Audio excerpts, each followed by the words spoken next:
Well, the climate change question is one which sees many of us wanting to put our heads under our wings or our heads in the sand. It often seems a question that's just a bit too big to deal with. And yet it's a question we're going to have to address. And without trying to get too emotional or too difficult about it, I wonder if it's our children or our grandchildren will actually make us want to make a difference. The world media has been somewhat consumed by the recent COP conference and the suggestions that we may be about to reduce or think about reducing our coal use. This is all a lot of talk, and people like Greta Thunberg have made a great deal of that if this is just blah, blah, blah.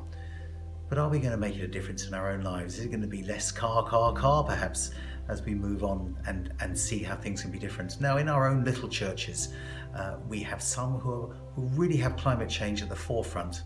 I look at St. Martha's. It's very difficult to attend a St. Martha's worship service. This is worship of God, and not be brought to mind about how we care for what God has provided for us. Can we do this in our own lives as well, at home? How often are we seriously engaging with the recycling?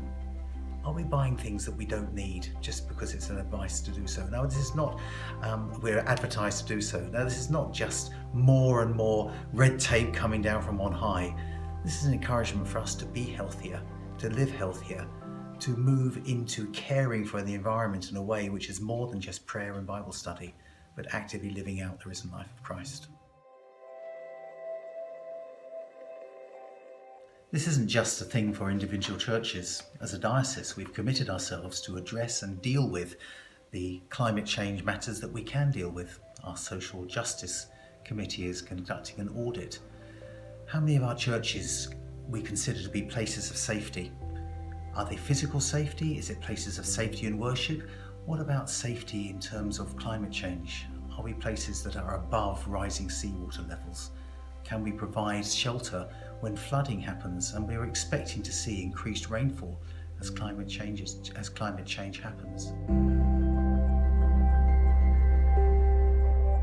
As we think about this huge question, is it really too big? Well, let's take heart from examples like St. Martha's, a small church, but for them it's such a big issue that it's one they're actively taking on and dealing with themselves right now.